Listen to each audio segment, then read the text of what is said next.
Hi, my name is Angela Lee, and today I'm going to teach you how to make an origami box. This one was made with a heavy kind of a cardstock and decorative paper. Notice how the top is a little bit larger than the bottom. I'm going to show you how to make them two little bit different sizes so they'll fit together.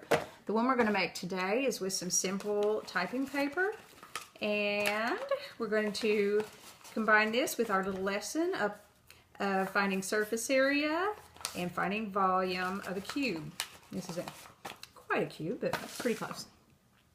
Okay, the first thing we're going to show you is that I have downloaded a instruction sheet, and I will have this in my folder so that you can access that and you can make copies to pass out. When you're going to make an origami box, you have to start with a perfect square, and a piece of typing paper is not a perfect square. So the first thing I'm going to show you is how to make a square out of it. You're going to create like a triangle of the paper, and you're going to place the edges parallel. Make sure they line up exactly. Crease it really well. Then we're going to cut off the excess. This first part is very simple. And you're going to end up with a perfect square, and we'll begin by unfolding this and making a cross crease right in the middle. Okay? So as you're going to see, there's going to be a cross crease in the center. You just go from edge to edge, line them up good and crease them, flip it and do the same thing on the other side.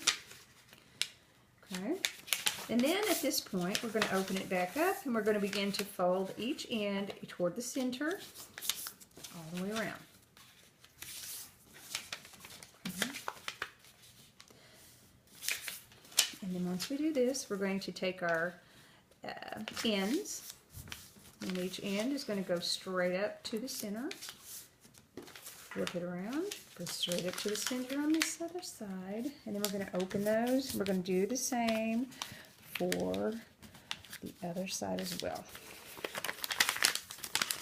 So up and to the very center and crease, and do the same thing on this side. Okay, and once you open it up, you're going to see that it formed these little squares.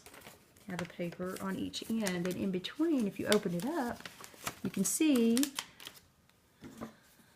where there would be a nice little place to cut, and that's what I'm going to do. I'm going to cut from one end to the other right on the inside of that crease, and I'm going to stop at the top of this little square. Okay. So open it up just a little bit, get inside and cut right up through there like that. And only to the end of the little square again. Okay. And almost all the way around. Once we do this, I'll show you the picture and show you exactly where they are. Got right here at this spot. So I'm going to open both ends, and I'm going to leave this folded in. Okay. Now then, I'm going to take these ends, there are 3 on each side, and I'm going to fold them into the center. And you do have the little cross crease here too, and it shows you where the center is. Fold each one of those to the center. Okay, there's those 3 ends. Here's these 3 ends folded to the center. It's going to create some little extra parts. Create what looks like little squares on both ends, see? Now then, these little flaps, we're going to lift it and fold your little square and tuck your little square over the flaps and crease it. Do it for the other side, and if you want to use a piece of tape, you can, but usually they hold together pretty good without that. Now then, you're going to do the exact same thing with the other little box. The only thing is, one of your boxes has to be just a little bit smaller. So instead of taking, when you're making your perfect square all the way to the edge of the paper, you're going to come back about 1/4 of an inch and do the creasing that way, so that whenever you get ready to cut, you do cut the excess off as we did before, but you're also going to cut the little 1/4 of an inch excess from this side. Then you've got just a little bit smaller of a perfect square. Do the same exact thing, and then they will fit together perfectly. You can take and decorate your box afterward. You can decorate your box before and then fold, or you can use decorative paper.